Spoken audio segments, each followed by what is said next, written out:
ನಮಸ್ಕಾರ. ರಿವ್ಯೂ ಚಾನಲ್ಗೆ ಸ್ವಾಗತ. ನಾನು ಸೌಖ್ಯ ಗಾಂವ್ಕರ್. ಸಿದ್ದರಾಮಯ್ಯ ವಿರುದ್ಧ ಖುದ್ದು ಮೋದಿ ಶಾ ಆ್ಯಂಡ್ ಟೀಮ್ ಈಗ ಅಖಾಡಕ್ಕಿಳಿದಿರೋದು. ರಾಷ್ಟ್ರ ಮಟ್ಟದಲ್ಲಿ ಸಿದ್ದರಾಮಯ್ಯಗೆ ದೊಡ್ಡ ಪೆಟ್ಟನ್ನ ಕೊಡೋದಿಕ್ಕೆ ಬ್ರಹ್ಮಾಸ್ತ್ರವೊಂದು ಈಗ ಬಿಜೆಪಿ ಕಡೆಯಿಂದ ರೆಡಿಯಾಗಿದೆ. ಸಿದ್ದರಾಮಯ್ಯನವರು ಸಿಡಿದು ಕೆಂಡವಾಗಿದ್ದು ಯಾಕೆ ವಿಚಾರದಲ್ಲಿ?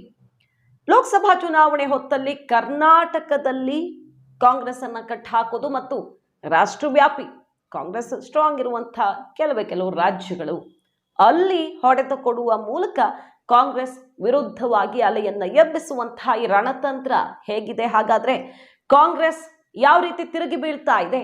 ಮಾಹಿತಿ ಮುಂದೆ ಇಡ್ತಾ ಇದೀವಿ. ಮಿಸ್ ಮಾಡಿದ್ರೆ ನಮ್ಮ ಚಾನಲ್ನ ಸಬ್ಸ್ಕ್ರೈಬ್ ಮಾಡಿ, ಹಾಗೆ ನಿಮ್ಮ ಅಭಿಪ್ರಾಯ ಕಮೆಂಟ್ ಮಾಡಿ ತಿಳಿಸಿ. ಎಸ್ ವೀಕ್ಷಕರೇ, ಕರ್ನಾಟಕದಲ್ಲಿ ಸರ್ವೆ ಸಮೀಕ್ಷೆಗಳು ಏನೇ ಹೇಳಿದ್ರು 20+ ಸೀಟ್ಸ್ ಬರುತ್ತೆ ಬಿಜೆಪಿಗೆ ಅಂತ ಹೇಳ್ತಾ ಇದ್ರು, ಅಷ್ಟು ಸಲೀಸಾಗಿ ತಗೊಳ್ಳೋ ತರ ಇಲ್ಲ. ಯಾಕಂದ್ರೆ ಸಿದ್ದರಾಮಯ್ಯ, DK ಶಿವಕುಮಾರ್ ಯಾವ ರೀತಿ ಬಿಜೆಪಿಗೆ ಪ್ರತಿರೋಧ ಒಡ್ಡಬಲ್ಲರು, ಎಲೆಕ್ಷನ್ ಹೊತ್ತಿಗೆ ಆಪರೇಷನ್ ಮತ್ತೊಂದು ಅಂತ ಯಾವ ತರ ಕಾಂಗ್ರೆಸ್ ಈ ಸಲ ಬಿಜೆಪಿಗೆ ಸವಾಲು ಹಾಕಬಹುದು ಅನ್ನೋದು ಗೊತ್ತು ಬಿಜೆಪಿ ಹೈಕಮಾಂಡ್ಗೆ. ಮತ್ತಿದಕ್ಕೆ ಅನುಗುಣವಾಗಿ ಒಂದು ಸನ್ನಿವೇಶ ಕೂಡ ಸೃಷ್ಟಿಯಾಗಿರೋದು. ಈ ಅಸ್ತ್ರವನ್ನ ರಾಷ್ಟ್ರ ಮಟ್ಟದಲ್ಲಿ ಕೈಗೆತ್ತಿಕೊಳ್ಳೋದಕ್ಕೆ ಈಗ ಬಿಜೆಪಿ ಸಜ್ಜಾಗಿದೆ. ಅದೇನು ಅಂತ ಕೇಳಿದ್ರೆ, ಬೆಳಗಾವಿ ಬುಡಕಟ್ಟು ಮಹಿಳೆಯನ್ನ ವಿವಸ್ತ್ರಗೊಳಿಸಿರುವಂತಹ ಪ್ರಕರಣ ಈಗ ಇಡೀ ದೇಶವ್ಯಾಪಿ ಸದ್ದು ಮಾಡ್ತಾ ಇದೆ. ಬಿಜೆಪಿಗರು ಕಾಂಗ್ರೆಸ್ನ ವಿರುದ್ಧ, ಅದರಲ್ಲೂ ಕರ್ನಾಟಕ ಕಾಂಗ್ರೆಸ್ ಸರ್ಕಾರದ ವಿರುದ್ಧ ವಾಗ್ದಾಳಿ ನಡೆಸ್ತಾ ಇದ್ದಾರೆ, ಹೋರಾಟ ಮಾಡ್ತಿದ್ದಾರೆ. ಬಹಳ ಕಡೆಗಳಲ್ಲಿ ಪ್ರತಿಭಟನೆ ಬಿಜೆಪಿಯಿಂದ ಪ್ಲಾನ್ ಆಗ್ತಿರೋದು. ಬಿಜೆಪಿಯಲ್ಲಿ ಕರ್ನಾಟಕದ ಮೂಲದ ಸಂಸದರೆಲ್ಲ ಸೇರ್ಕೊಂಡು ಗಾಂಧೀಜಿ ಪ್ರತಿಮೆ ಎದುರು ಒಂದು ಪ್ರೊಟೆಸ್ಟ್ ಮಾಡಿದ್ದಾರೆ. ನಿರ್ಮಲಾ ಸೀತಾರಾಮನ್ ಅವರ ಟ್ವೀಟ್ ಅನ್ನ ಗಮನಿಸಬಹುದು ನಾವು. ಯಾವ ರೀತಿ ಕಾಂಗ್ರೆಸ್ ಆಡಳಿತ ಇದ್ದಾಗ ಛತ್ತೀಸ್ಗಢ, ರಾಜಸ್ಥಾನದಲ್ಲಿ ಹೆಣ್ಣು ಮಕ್ಕಳಿಗೆ ರಕ್ಷಣೆ ಇಲ್ಲದಾಯ್ತು.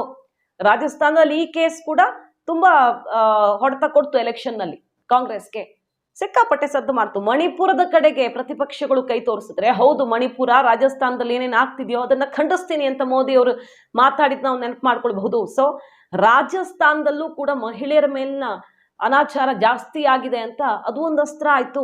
ಈಗ ಅದನ್ನೇ ಎಕ್ಸಾಂಪಲ್ ತಗೊಂಡು ಹೇಳ್ತಿದ್ದಾರೆ. ಛತ್ತೀಸ್ಗಢ, ರಾಜಸ್ಥಾನದಲ್ಲಿ ಕಾಂಗ್ರೆಸ್ ಆಡಳಿತದಲ್ಲಿದ್ದಾಗ ಏನಾಗ್ತಿತ್ತು ಅದೇ ಈಗ ಕರ್ನಾಟಕದಲ್ಲಿ ಆಗ್ತಾ ಇದೆ. ಇದು ಬಹಳ ಖಂಡನೀಯ. ಕಾಂಗ್ರೆಸ್ ಅಧಿಕಾರಕ್ಕೆ ಬಂದ ಮೇಲೆ ಈ ರೀತಿ ಮಹಿಳೆಯರ ಮೇಲಿನ ಕ್ರೈಮ್ ಜಾಸ್ತಿ ಆಗಿದೆ ಅಂತ ಚಾಟಿ ಬೀಸ್ತಿದ್ದಾರೆ. ನಿರ್ಮಲಾ ಸೀತಾರಾಮನ್ ಟ್ವೀಟ್ ಗಮನಿಸ್ತಾ ಇದ್ದೀವಿ, PC ಮೋಹನ್ ಅವರ ಟ್ವೀಟ್ ಗಮನಿಸ್ತಾ ಇದ್ದೀವಿ. JP ನಡ್ಡಾ ಅವರು ಈ ಬಗ್ಗೆ ಕಠಿಣ ಕ್ರಮವನ್ನ ಕೈಗೊಳ್ಳಲೇಬೇಕು ಅಂತ ಒತ್ತಾಯಿಸಿ ಬಿಜೆಪಿ ಕಡೆಯಿಂದ ಮಹಿಳಾ MP-ಗಳಿರುವಂತಹ ಒಂದು ಸತ್ಯಶೋಧನಾ ಕಮಿಟಿಯನ್ನ ರಚಿಸಿ ವರದಿಯನ್ನ ಕೇಳಿರೋದು. ಬಿಜೆಪಿ ತುಂಬಾ ಸೀರಿಯಸ್ ಆಗಿ ತಗೊಳ್ತಿದೆ. ರಾಷ್ಟ್ರ ಮಟ್ಟದಲ್ಲಿ ಇದ್ರ ವಿರುದ್ಧ ಹೋರಾಟ. ಮಹಿಳೆಯೊಬ್ಬರನ್ನ ಯಾವುದೇ ಕಾರಣಕ್ಕಿರಲಿ ಈ ರೀತಿ ವಿವಸ್ತ್ರಗೊಳಿಸಿ ಪರೇಡ್ ಮಾಡಿದ್ದಾರೆ ಅಂದ್ರೆ ಎಂಥ ಪರಿಸ್ಥಿತಿ ಬಂದಿರಬಹುದು ಕಾನೂನು ಸುವ್ಯವಸ್ಥೆಗೆ ಕರ್ನಾಟಕದಲ್ಲಿ ಅಂತ ಬಿಜೆಪಿ ಕೈಗೆತ್ತಿಕೊಂಡಿರುವಂತ ಅಸ್ತ್ರ.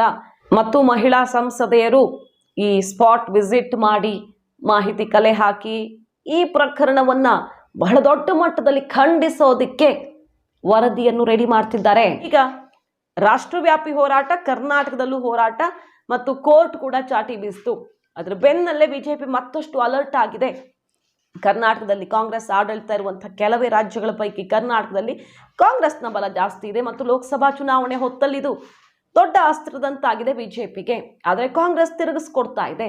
ಎಂಥ ರಾಜಕೀಯ ಮಾಡ್ತಾ ಇದೆ ಬಿಜೆಪಿ ಅಧಿಕಾರದಲ್ಲಿದ್ದಾಗ ಏನೇನು ನಡೆದಿದೆ ಹೆಂಗಸರ ಮೇಲೆ ಅನ್ನೋದು ಗೊತ್ತಿಲ್ವ? ಅಂಕಿಅಂಶಗಳ ಪ್ರಕಾರ ತೆಗೆದ್ರೆ ಹಳೇದ್ಯಾಕೆ, ಈಗಲೇ ಡೀಟೇಲ್ಸ್ ಅನ್ನು ನಾವು ನೋಡಬಹುದು. UP-ಯಲ್ಲಿ ಏನಾಗ್ತಿದೆ, ಮಹಾರಾಷ್ಟ್ರದಲ್ಲಿ ಏನಾಯ್ತು, ಈ ಲೆಕ್ಕಾಚಾರವನ್ನ ನಾವೇ ಕೊಡ್ತೀವಲ್ಲ, ಇಲ್ಲೇ ಇದೆ ಲೆಕ್ಕ ಅಂತ ಸಿದ್ದರಾಮಯ್ಯನವರು ಮತ್ತು ಇನ್ನಿತರ ಕಾಂಗ್ರೆಸ್ಸಿಗರು NCRB ಡೇಟಾ ತೆಗೆದು ಕೊಡ್ತಾ ಇದ್ದಾರೆ. 2022ರಲ್ಲಿ ಏನಾಗಿತ್ತು ಮತ್ತು UP-ಯಲ್ಲೆಲ್ಲ ಎಷ್ಟೆಷ್ಟು ಕೇಸ್ಗಳಿವೆ, ಅಲ್ಲಿ 65,000, ಮಹಾರಾಷ್ಟ್ರದಲ್ಲಿ 45,000, ಕರ್ನಾಟಕದಲ್ಲಿ ಕಂಪೇರ್ ಮಾಡಿದ್ರೆ ಕಡಿಮೆ ಇದೆಯಲ್ಲ ಅಂತ ತಿರುಗೇಟು ಕೊಡ್ತಾ ಇರೋದು ಸಿದ್ದರಾಮಯ್ಯನವರು. ನಾವು ಖಂಡಿತ ಆಕ್ಷನ್ ತಗೊಂಡಿದ್ದೀವಿ, ಮುಂದುವರೆದಂತೆ ಇದ್ರ ಬಗ್ಗೆ ಎಲ್ಲ ಇನ್ವೆಸ್ಟಿಗೇಷನ್ ಆಗ್ತಾ ಇದೆ.